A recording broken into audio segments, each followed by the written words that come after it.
Hello मित्रों, नमस्कार। मैं डीपीआर आपका इस यूट्यूब चैनल में बहुत बहुत स्वागत करता हूं और अपने भूतपूर्व सैनिकों का, प्यारे भूतपूर्व सैनिकों का बहुत बहुत सम्मान करता हूं।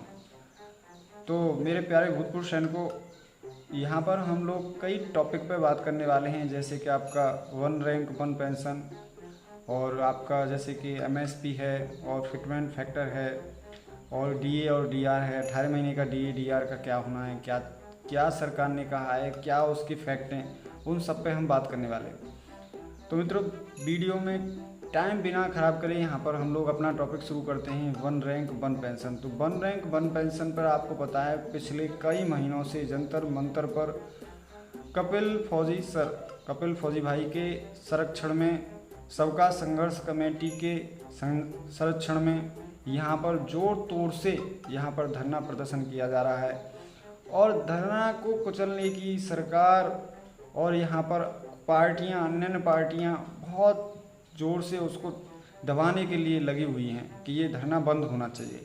लेकिन मित्रों, यहाँ पर आपको पता है सैनिक जब जब उठा है तो अपनी मांगों को पूरी करने के बाद ही बैठा है। सैनिक के अंदर वो शक्ति होती है कि इतना स्टेमिना होता है कि शायद ही आर्मी में किसी भी डिपार्टमेंट में होता होगा। सैनिक सबसे मजबूत हिस्सा है सेना का। जेसीएस एंड ओआरस ये सेना के सबसे अहम और महत्वपूर्ण हिस्से हैं। इनके बराबर ताकत, इनके बराबर स्टेमिना किसी भी पद में नहीं है मित्रों। तो अब एक बार अगर सैनिक उठ गया है तो जब ही बैठेगा जब उसकी मांग पूरी हो जाएंगी। देखिए, यहाँ पर बराबर मांग करते रहिए। जो विसंगतियाँ चल रही हैं उसको दूर करने के लिए आप लोग छोटी मोटी वीडियो डालिए, क्लिप डालिए, शेयर करिए। आप अगर वहाँ नहीं जा सकते हो तो जो वीडियो कपिल सर, फौजी भाई जो हैं उनको जो डालें उसको शेयर करिए। आप जो कुछ करना चाहते हो अपनी तरफ से वो करिए। लेटर लिखिए, आप मांग करिए, राष्ट्रपति जी को लेटर लिखिए, प्रधानमंत्री जी को लेटर लिखिए, रक्षा मंत्री जी को लेटर लिखिए। आप ग्राइवेंस अपडेट करिए। और कुछ नहीं कर सकते हो तो घर बैठे बैठे ऑनलाइन ग्राइवेंस अपडेट करिए। फ्रेंड्स, कुछ न कुछ करते ही रहिए। जब तक यहाँ पर हम बार बार फाटक नहीं खटखटाते किसी का, तब तक वहाँ पर वो गेट नहीं खोला जाता है। और जैसे ही फ्रेंड्स हमारा फाटक खटखटाना लगातार जारी रहता है तो वो गेट खुल जाता है। तो मित्रों, इसी प्रकार यहाँ पर फिटमेंट फैक्टर भी जो 2.57 चल रहा है उसके अकॉर्डिंग हमें देखा जाए तो यहाँ पर कोई सैलरी में बहुत बड़ा इजाफा तो हुआ नहीं है इससे। इसीलिए सभी, जिस तरीके से महंगाई बढ़ रही है उस तरीके से क्या फिटमेंट फैक्टर भी बढ़ रहा है? नहीं बढ़ रहा है। क्योंकि अगर 2.57 फिटमेंट फैक्टर रहा तो क्या जिस तरीके से महंगाई कमर तोड़ रही है, क्या उसी तरीके से यहाँ पर लाभ मिल जाएगा? नहीं मिलेगा।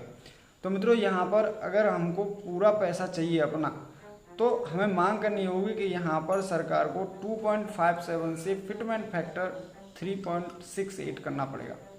तब जाके जो महंगाई की मार है जिससे सब लोग जूझ रहे हैं, तब जाके उससे मुक्ति मिल सकती है मित्रों। अब इसके बाद में हमारा जो नेक्स्ट टॉपिक आता है एमएसपी। तो देखिए, एमएसपी पर महासंग्राम चल रहा है। कई तारीख पड़ गई, तारीख पे, लेकिन जजमेंट नहीं हुआ। जजमेंट होगा भी नहीं। क्यों नहीं होगा? क्योंकि मित्रों, यहाँ पर एक चीज़ होती है कि जैसे मान लीजिए एक तर्क है और वो तर्क जो है सारे लोग मिलके, संगठन मिलके एक बात को ही कहते हैं तो वहाँ डिसीजन होता है। अब कोई कुछ कहता है, कोई कुछ कहता है। हम लोगों में एकता नहीं है। सब लोग जो सैनिक भाई हैं वो सब एक हो जाएंगे, एक फैक्टर पर बात करेंगे तो होगा ना एमएसपी। कोई कहता है चलो ठीक है नहीं होगा, कोई कहता है इतना कर दो, कोई कहता है उतना कर दो।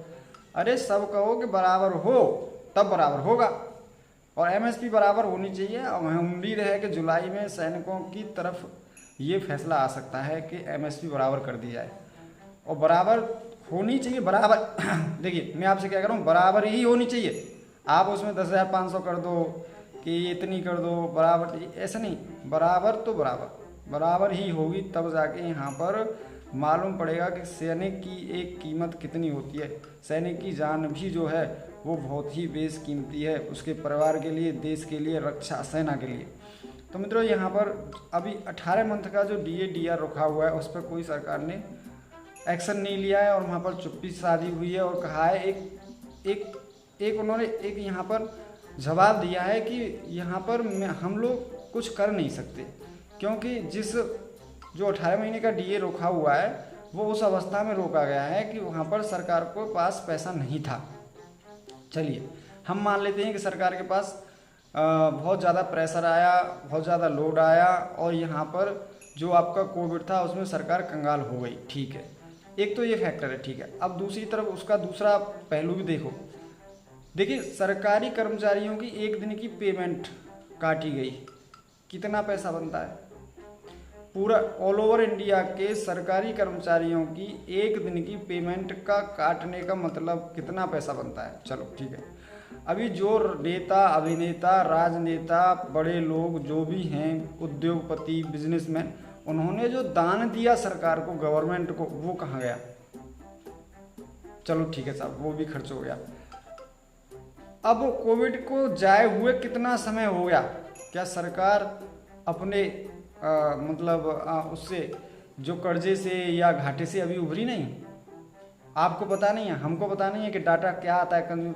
अभी जो आपका इस महीने का जुलाई का जो डाटा CPI का आया है वो 4.25 आया है। अब 4.25 महंगाई की जो दर है, इन्फ्लेशन है, वो नीचे घट रहा है। सरकार कह रही है कि पैसा नहीं है। जब इन्फ्लेशन घट रहा है तो फिर सरकार ये क्यों कह रही है पैसा नहीं है? फिर इन्फ्लेशन कैसे घट गया? तो मित्रों यहाँ पर हम सब लोगों को एक साथ मिलकर आवाज़ उठानी है और अपने हक की लड़ाई लड़नी है। कोई किसी का है नहीं, मैंने छान लिया संसार, 3 लोग तलक तेरा, कोई नहीं रोवन हार। सब मतलब कि मीत जगत में कोई नहीं बेगर्जी, जो तेरा फटा कलेजा सीवे, नहीं ऐसा कोई दर्जी। मित्रों अपने सिवा अपना काम करने के अलावा हमारा कोई मित्र, सगा संबंधी नहीं है। हमें स्वयं को ही अपना काम करना पड़ेगा। वीडियो को लाइक, चैनल सब्सक्राइब जरूर करें। आपसे कुछ ऐसी इंपॉर्टेंट बात लेकर फिर मिलूंगा। तब तक के लिए जय हिंद, जय भारत, नमस्कार, वंदे मातरम।